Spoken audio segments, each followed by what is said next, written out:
শেখ হাসিনার ভাইয়ের নামে ব্যাংক ডাকাতির অভিযোগ রয়েছে, সত্য কিনা জানি না, অভিযোগ তো রয়েছে, মানুষ তো শুনেছে। এখন তার কাহিনী একজন মহামানবের মতো যদি পাঠ্য বইয়ে যদি লেখা থাকে, আর সেই সেই পাঠক বা সেই শিক্ষার্থীরা যদি অন্য কারো কাছে শোনে যে এই লোকের কাহিনী হচ্ছে যে ব্যাংক ডাকাতি, তাহলে কি শিখবে? শেখ হাসিনা 15 বছর তিনি বাংলাদেশকে করেছিলেন শ্বেততন্ত্র।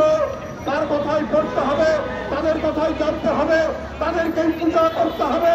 এইভাবেই এমন একটি ভয়ঙ্কর রাষ্ট্র গড়ে তুলেছিলেন সেইখানে নীতি, নৈতিকতা, বড়দের প্রতি শ্রদ্ধা, ছোটদের প্রতি স্নেহ এবং সমাজের শান্তি শৃঙ্খলা নৈতিকতার কোন বালাই রাখেননি।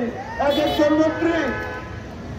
একজন মন্ত্রী আপনার লোটাস কামাল হাজার হাজার কোটি টাকা ব্যাংক থেকে তার লুটের কাহিনী আমরা সাইফুল কামাল চৌধুরী চট্টগ্রামের শত শত কোটি টাকা লুটের কাহিনী। অবৈধ টাকার সাথে সমাজের অপরাধের সম্পর্ক রয়েছে, এটা অত্যন্ত সত্য। যখন ব্যাংক লুটেরা হবেন এমপি, যখন টাকা আত্মসাৎকারীরা হবেন সমাজের জনপ্রতিনিধি, টাকা পাচারকারীরা যখন সমাজের গণ্যমান্য ব্যক্তি হবেন, তখন ধর্ষক, সন্ত্রাসী, হিংস্রতা, রক্তপাত, অন্যের প্রাণ কেড়ে নেওয়ার এক মহাযজ্ঞ শুরু হবে। সেটাই হয়েছিল 15 বছর।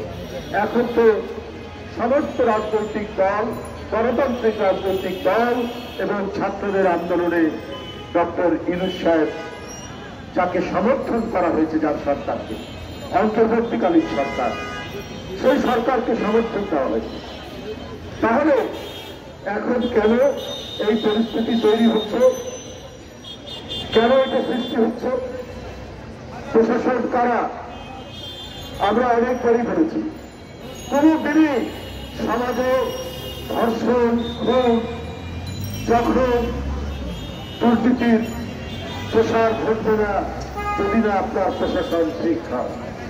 যদি প্রশাসন ঠিক থাকত তাহলে এইটি হতো না। আজকে তো আমরা অনেকেই বঞ্চিত ছিলেন শেখ হাসিনার আমলে, অনেকের বঞ্চনা ঘুষিয়েছে, অনেকে প্রমোশন পেয়েছেন, ডাবল প্রমোশন পেয়েছেন। তো আপনাদের মধ্যে যে ক্ষোভ ছিল সে ক্ষোভ থাকার কথা নয়। তাহলে তৃণমূলে, ইউনিয়নে, ওয়ার্ডে, থানায় সেখানে আপনার প্রশাসনের কর্তৃত্ব প্রয়োগ হচ্ছে না কেন? এটা তো একটা বড় প্রশ্ন। এবং এর দায়িত্ব যাবে অন্তর্বর্তীকালীন সরকারের।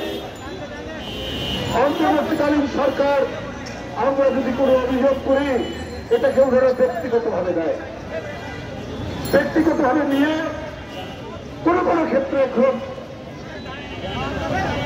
কৌশলে তারা প্রতিশোধ গ্রহণ করার চেষ্টা করে। কিন্তু প্রকারান্তরে কি হচ্ছে?